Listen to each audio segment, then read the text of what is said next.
Coach, obviously, like you said, Sundowns is the benchmark in South African football. But your team is flying form since Iqraam he's been amazing. For that captain, actually, he's been injured. So aren't you confident going into this game that you potentially could give him an upset? Yeah, look, I think again I need to reiterate, the quality team that Sundowns are. Again, I think they showed on the weekend that not just in South African football, but on the continent, they, one of the best, if not the best team. So, whenever you come to a draw like this, it's probably one team that you maybe don't want to play at this stage of the tournament. But in the end of the day, if you want to win a competition, you want to win a cup, you have to play and beat the best at some stage. So why not now? Hopefully by beating them it opens up the door going forward. So tough game for us, but we are, as you say, in a good moment ourselves, having scoring freely at this stage, and we've solved some of the problems that we had a while back. So we've also got confidence and we've got belief, and we showed against Sundowns recently that as much as we respect them, we should not fear them. I think it's a type of game that gives us opportunity to play with fearlessness, bravery. The pressure's not on us. We can really go and try and take the game to Sundowns. A home game for us, that's another positive. So we have to believe. Otherwise, if we don't believe we can beat the team like Sundowns, then we should just withdraw from the competition now. So I've got a sneaky feeling that Sundowns is we probably one team that maybe they wouldn't have wanted to have drawn, but they probably still have the belief and confidence that they can get past. But it'll be a tough encounter, and we will be ready for it. Outside of that belief, coach, and the hard work that you speak of, technically, what is it about Stellenbosch that just seems to get it right against Sundowns? What do you see that maybe most don't see about the Sundowns? Yeah, I'll be giving too many secrets there. No, it is a team that it becomes a real challenge. As we see it as a club that is young in our existence, with a young squad that they are the best, and so you have that extra sort of motivation, the extra tactical planning, because if you don't tactically plan against them, you're just going to have a very difficult afternoon. So they've got match winners all around the pitch. It's about negating their sort of strengths and planning for that. But at the same time, we have got our strengths as a football team. We've got our dangerous moments. We're starting to become a team that can play well on transition. Our combination play in the final third is getting better, and we obviously are at this stage converting the chances that we're creating. So it's about that, but I think we normally plan really well tactically against Sundowns, but these days it's not easy, as they one sort of plan can just go amiss with a bit of brilliance from one of their players. Steve, you recently signed a long-term contract with the club. Does that give you also sort of a carte blanche to secure the future of the players as well? Because every season, reports and rumors about your players possibly leaving. I mean, last season was a typical example where, the club obviously did cash in, but you lost a captain and a top goal scorer. Yeah, I think as a club now, we personally as a coach, I want us to be successful. I want us to, start challenging higher up the league table and be having cup runs like we have. So if we want to do that, it's important that we start becoming a team that doesn't lose our best players, that we're able to retain our best players. So, if we're able to retain the young players that we have, that 5 of them are, selected in the preliminary under-23 squad, plus, players like Medieta and Tetwa and Rayners, those are the experience that we brought in and the quality that they have. So it's important for us as a football club to also, want to be successful, and that will be by retaining the players that we have.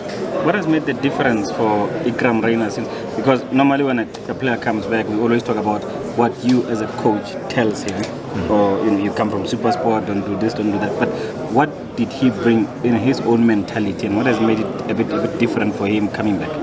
Yeah, look, I think Iqraam is a very underrated goal scorer. He's shown for us when he helped us get promoted in our first season that he's a goal scorer. He's very comfortable in front of goal. I think we just maybe playing him in the position that we believe gets him the most opportunities, because we know when he gets opportunities he'll take them.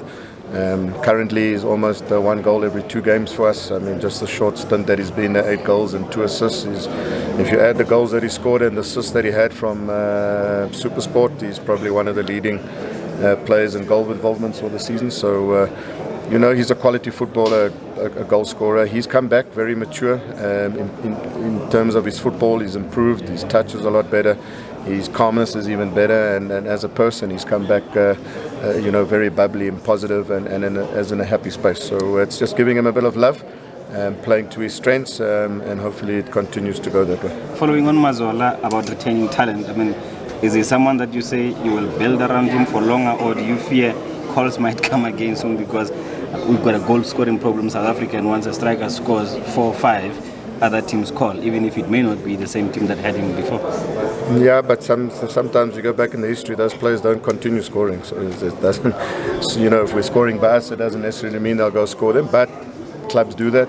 Players that are scoring goals, they believe they can sign and will continue to score goals. So it'll always be a threat. I mean, you know, in South African football, there are big clubs, you know, that have got more sort of history about them. The support base is a lot bigger, you know, the glamour around those bigger clubs is always higher, and, you know, maybe from a financial point of view is always a lot better for players. So it's never easy to retain your players, but I believe if we can, you know, show what we have shown now, have a good cup run, maybe, you know, go all the way to the final and finish strongly in the league, you know, then we can, our project at our club, players can see that we can also compete at the highest level. So it's never easy, but at the end of the day they have contracts, and there's no like sort of rule that says you have to sell your players. Bafana shout, I mean, does it make you wonder about the criteria when he's in good nick but he doesn't even make the 35 men? Yeah, sure. I think if maybe if he had come maybe a bit earlier, and maybe in a month or two's time, if he continues with his form, maybe he gets a shot. So if you look at the strikers that have been selected, they've also, you know, shown good form of late. So a little bit disappointed for him. He's a little bit disappointed. So, but he just has to continue doing what he's doing and scoring goals. And I think he brings a different element as a striker up front with his pace and his ability to stretch defenses and get in behind. You know, his also ability on set plays and set pieces is of a high level. So hopefully if he continues this form, he will hopefully get a shot. You have one of the best teenagers in the league, you know, Makanya. Initially came into your Disky side, didn't last for long, they threw him in the deep end. He's played almost every game for you now since he's been introduced.